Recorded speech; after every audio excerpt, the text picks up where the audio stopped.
Assalamualaikum warahmatullahi wabarakatuh. Perkenalkan, nama saya Ibnu Fauzan dengan NIM 5211 12 20 11. Di sini saya akan mempresentasikan hasil dari UAS Teknologi Alat Berat yang telah saya kerjakan. Di sini terdapat soal nomor 1. Gambar pertama memperlihatkan komponen utama eskavator yang terdiri dari boom, arm, dan bucket silinder. A. Bagaimana hubungan ketiga komponen tersebut pada saat bekerja dalam posisi mengeruk dan membuang? B. Jelaskan semua fungsi komponen pada saat bekerja. Pada saat proses kerja eskavator saat mengeruk melibatkan serangkaian gerakan yang terkoordinasi dari berbagai komponen utama seperti boom, arm, bucket, dan sistem hidrolik. Pada saat mengeruk, boom digunakan untuk mengarahkan dan menggerakkan bucket ke tempat yang diinginkan. Panjang boom mempengaruhi jangkauan vertikal eskavator. Arm digunakan untuk mengendalikan kedalaman penggalian dan jangkauan horizontal bucket. Panjang arm dapat diatur sesuai dengan kebutuhan pekerjaan. Bucket atau alat keruk adalah komponen yang menggali dan mengumpulkan material dari lokasi kerja. Saat mengeruk, bucket dibuka dan dimasukkan ke dalam material untuk mengangkat dan mengumpulkannya. Sistem hidrolik menyediakan tekanan hidrolik yang dibutuhkan untuk menggerakkan silinder dan komponen lainnya. Saat membuang material dengan eskavator, berbagai komponen bekerja sama untuk menyelesaikan tugas pembuangan dengan efisiensi. Pada saat eskavator dalam posisi membuang, boom digunakan untuk mengarahkan dan membawa bucket ke tempat pembuangan. Panjang dan tinggi boom mempengaruhi jangkauan dan ketinggian kemampuan eskavator untuk membuang material.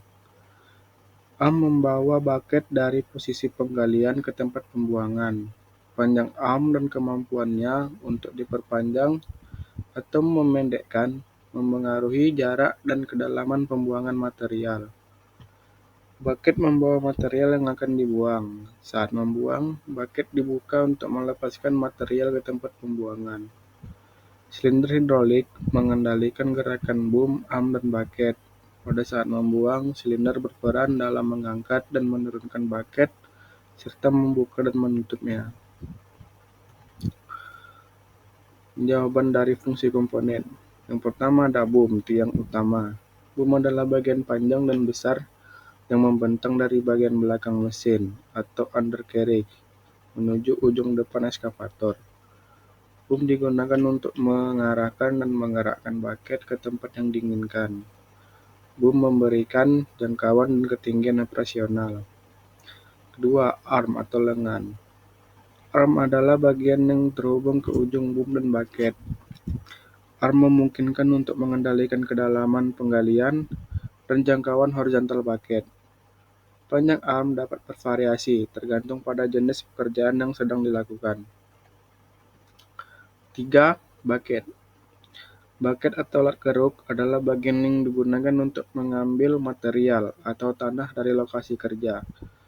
Bucket dapat memiliki berbagai ukuran dan bentuk tergantung pada jenis pekerjaan yang dilakukan. Ada bucket berbentuk kerucut untuk pekerjaan penggalian umum, dan ada bucket dengan gigi atau pahat untuk menggali material yang lebih keras. 4. Silinder. Silinder adalah komponen hidrolik yang mengontrol pergerakan boom, arm, dan bucket. Pada eskavator, terdapat 3 jenis silinder utama yang terlibat dalam pengoperasian ini. Itu ada boom silinder atau silinder boom mengendalikan pergerakan boom, memungkinkan pengaturan tinggi dan sudut. Terus ada arm silinder mengendalikan pergerakan arm, memungkinkan pengaturan panjang dan sudut dari arm. Yang ketiga ada bucket silinder, mengendalikan pergerakan bucket, memungkinkan bucket untuk membuka dan menutup, serta mengontrol sudut kemiringan bucket.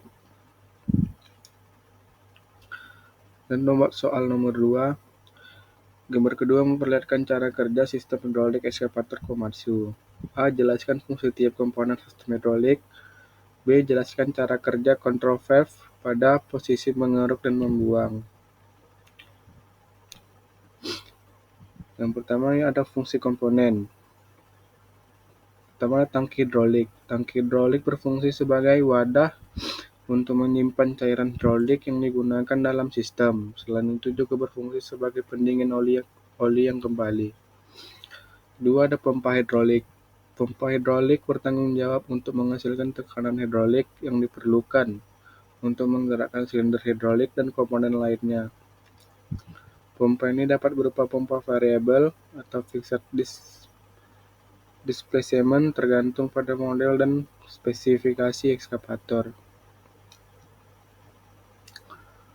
Ketiga ada pressure control valve. Adalah katep yang berfungsi mengatur tekanan dalam hidrolik sirkuit dengan mengembalikan semua atau sebagian oli ke tangki apabila tekanan pada sirkuit mencapai setting pressure-nya.